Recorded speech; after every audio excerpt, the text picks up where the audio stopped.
Brought to you by Agilus Diagnostics.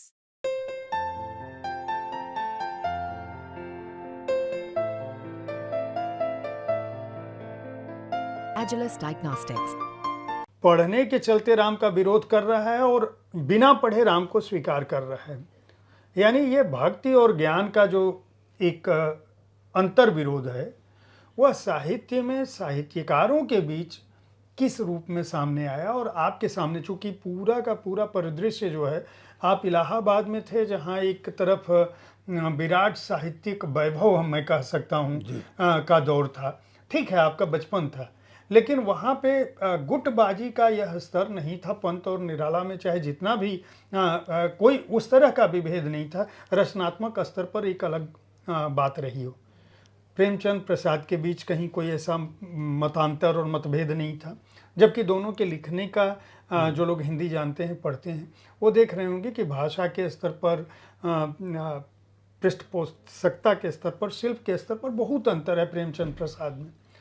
तो हिंदी साहित्य में या हमारी सनातन जिसको मैं परंपरा कहता हूँ, उसमें मतांतर कभी भी मतभेद में परिवर्तित नहीं होता था। लेकिन जब आपका दौर आया तो ये मतभेद में क्यों परिवर्तित हो गया? ऐसा क्यों हो गया कि दोनों पक्ष अपने विचारों को लेकर कट्टर होते चले गए और एक दूसरे को विरोधी मानने लगे?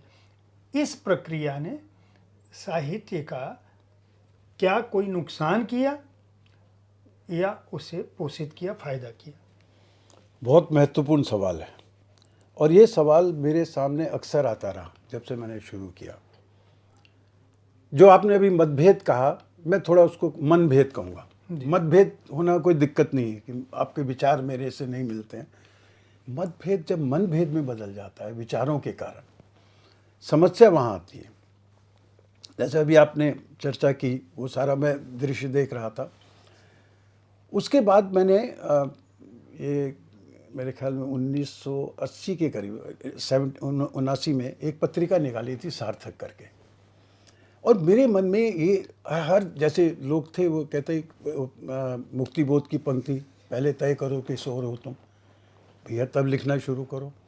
तो मुझे लगता था कि ये तो मतलब अगर आप पिछलग्गू हैं तो आप चल देंगे। तो मेरे मन में तो मैंने उसमें एक संपादकीय लिखा था, वो सार्थक नाम से पत्रिका थी, बड़ी अच्छी पत्रिका निकली जिसमें हमने परसाई का इंटरव्यू मैंने लिया था, वो छापा था प्रकाश, जो काफ़ी चर्चित रहा। फिर अमृता प्रीतम से बातचीत की थी। उसमें मैंने लिखा था बद्ध प्रतिबद्ध दलबद्ध, ये संपादकीय लिखा था। और जिस पर भारती जी का पत्र आया था कि बहुत बढ़िया। मैंने उनसे पूछा भी कि क्या मैं इसको वहाँ पे दे दूँ प्रतिक्रिया, उसको कहते नहीं दो मत, ये तुम्हारे लिए वो व्यक्तिगत है। उसमें मैंने यही सवाल किया था कि प्रतिबद्धता क्या है, बद्धता क्या है और दलबद्धता क्या है। प्रतिबद्ध हर व्यक्ति होता है। प्रतिबद्ध मतलब आपकी सोच है, आप किसके साथ हैं। अगर आप जो है किसी के साथ नहीं है तो कहाँ हैं आप, मतलब वो आपके विचार तो कहीं ना कहीं सामने आएंगे। और दलबद्धता मेरा कहना ये था, क्योंकि मैंने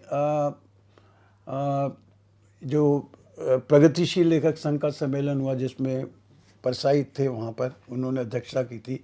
मेरे भीष्म साहनी जी के साथ बहुत अच्छे संबंध थे। 4 वर्ष तक मैंने इंडो रशियन लिटरेरी क्लब के महासचिव के रूप में काम किया, मतलब वो उस तरह की चीज़ें थी। और उसमें समिति में एक तरफ वो बड़ी मज़ेदार घटना है कि समिति में मैंने नामवर सिंह को रखा था, राजेंद्र यादव को रखा था, और उसमें एक अंद्रे नज़ारकिन, वो रूस के थे। तो जब उनको मैंने कार्यक्रम बनाने लगा तो राजेंद्र यादव बोले, प्रेम तुम तो नरेंद्र कोहली भी कार्यक्रम करोगे। मैं चुप रहा, मैं क्या देखूं वो क्या कहते हैं। नामवर जी इस मामले में बहुत उदार थे, बोले क्यों नहीं करेगा, ये तो मंच है, बात करने दीजिए लोगों को। तो मैं ये कह रहा हूँ कि उस समय मेरा ये चल रहा था, तो मैंने उसमें लिखा था कि पार्टी से जुड़ते ही लेखक कार्यकर्ता हो जाता है। आपको आपके मन में विरोध है पर फिर भी नहीं कर पाएंगे। यही सवाल मैंने परसाई से किया था।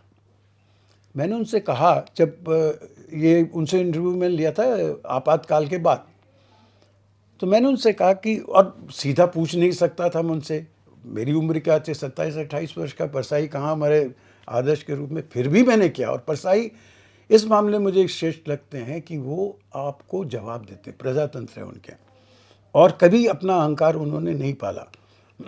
जैसे एक दो चीज़ें हैं उसमें। एक मैंने उनसे घुमा के पूछा कि सर ऐसा होता है कि कई बार होता है व्यंग्यकार जो होता है, परिस्थितियाँ ऐसी होती हैं, उसमें अपने विचार बाधित हो जाए, कहना कुछ चाहता है, विसंगतियाँ कुछ होती हैं, पर उसका समर्थन करता है। तो बोले मुझसे धीरे सीधे सीधे कुछ क्यों नहीं पूछते कि आपातकाल में मेरी भूमिका क्या थी। परसाई की भूमिका तो आप जानते ही, जिस तरह से था, सब लोग उस तरफ थे। तो कहते हैं कि मतलब उन्होंने अपनी तरह से जवाब दिया कि जो आज शेर हो रहे हैं, उन्होंने पहले कौन सा शेर मारा है। तो ये क्या है कि अगर मैं प्रगतिशील लेखक संघ का सदस्य होता तो ये सवाल मैं उनसे कर ही नहीं सकता था। ऐसे ही जब मैंने उनसे पूछा कि आपने इतना सब कुछ लिख दिया है, मेरे साथ और लोग भी थे, श्याम कश्यप थे, मोहन थे, एक हरिमोहन शर्मा जी हैं, वो थे, हम लोगों ने बातचीत की, पर ज़्यादातर सवाल मैंने इनसे किए कि आपने इतना लिख दिया है और अब हम क्या कर सकते हैं। तो कहते हैं कि अगर मैं भी सोचता, शौकत थानवी, इन सब जो हमारे समय में थे, उन लोगों ने लिख दिया है, तो मैं क्या लिखता। कहते प्रेम, मैंने अपने पिता को नंगा नहीं देखा है, तुम्हारी पीढ़ी देख सकती है। मतलब बहुत बड़ी बात उन्होंने की कि युवा में ये रहता है कि वो आगे की सोच, आगे की चीज़ चल सकती है। तो इस दृष्टि से मुझे ये लगा कि मेरी क्या सोच होनी। फिर मैंने श्रीलाल जी को जब पढ़ा तो उनसे भी किसी ने प्रतिबद्धता के बारे में सवाल किया गया, मुझे लगा कि मैं वैसे ही उसी हिसाब से। तो उसमें वो ये कहते हैं कि अगर आप ये पूछ रहे हैं कि मैं राजनीतिक दृष्टि से या इससे जुड़ा हूँ, तो उससे मैं कोई जवाब नहीं है मेरा। मेरी प्रतिबद्धता उसके साथ है जो वंचित है, जो समाज में, जो मोटर में जा रहा है उसके प्रति नहीं है मेरी प्रतिबद्धता, जो साइकिल में जा रहा है। और मैं ना दक्षिणपंथी हूँ ना वामपंथी हूँ, मैं हाँ वाम वाली सड़क में थोड़ा सा इधर को हूँ झुका हुआ, मतलब वो मेरे विचार है। तो मैं मानता हूँ, मैं परसाई को मानता हूँ, उनसे संस्कार ग्रहण किए, मैं कबीर को मानता हूँ, पर मैं ये भी मानता हूँ कि व्यक्ति जब तक अपनी स्वतंत्र सोच नहीं होगी उसकी, जब तक आप जो है लगातार जो है दूसरे के बनाए राह पे चलेंगे। मैं तो ये लिखा है कि मैंने अपना जो मेरे सामने राजमार्ग था, मेरे सामने परसाई का राजमार्ग था, मेरे सामने शरद जोशी का राजमार्ग था, मैंने वो राजमार्ग नहीं अपनाया। मैं उधर से नीचे उतरा, पगडंडियों की तरफ गया। मेरे सामने बहुत खतरे थे कि सांप बिच्छू बहुत सारी चीज़ें मिलेंगी, पर मेरी कुदाल अपने पास थी, मैं उससे आगे चलता चला गया, बना के जो रास्ते चला गया।